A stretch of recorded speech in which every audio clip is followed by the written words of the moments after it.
I thought she was a foster kitten, but it took so long to name her that I should have known better.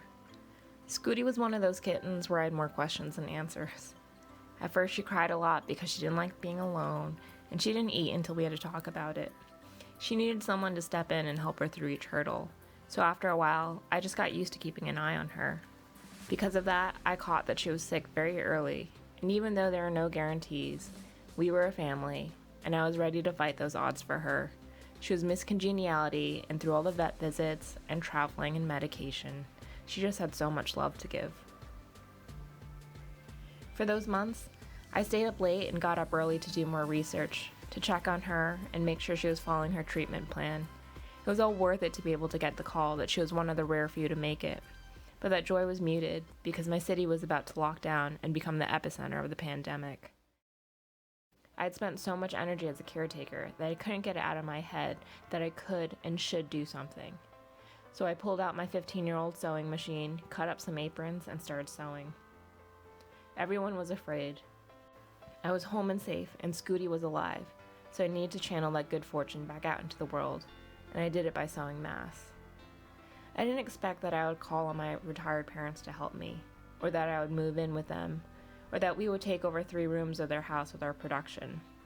We all felt that we had a purpose, so we worked quickly and quietly. But that silence was too much for Scooty. She needed to show love and be loved, and very quickly she became attached to my dad.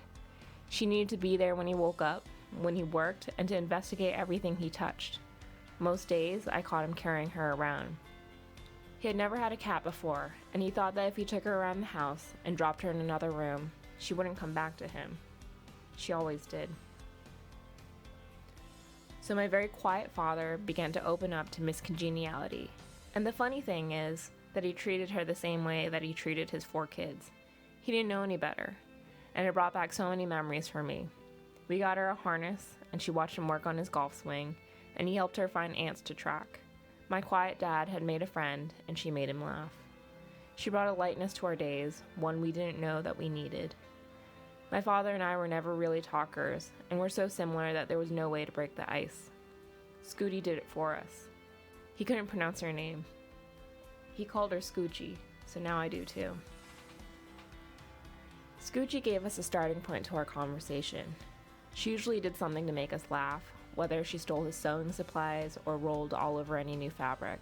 She didn't come with an off switch, and on some days, taking her on a walk gave us a break from what we were doing.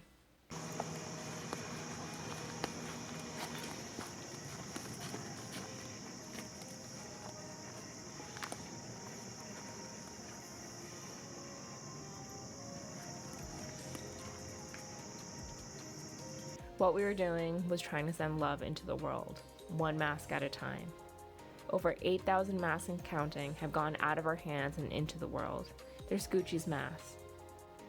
She got it into my mind that we sometimes just need to help another through a hurdle. And in March, it was trying to help our healthcare workers.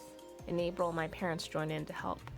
And by May, Scoochie gave me a relationship with my dad that I never thought I could have. Maybe I helped her live. But she gave me something more valuable, and for that, Scoochie is the true hero. Happy birthday to you, and many more. Let her eat it? Yeah. Happy birthday, Scoochie. Happy birthday!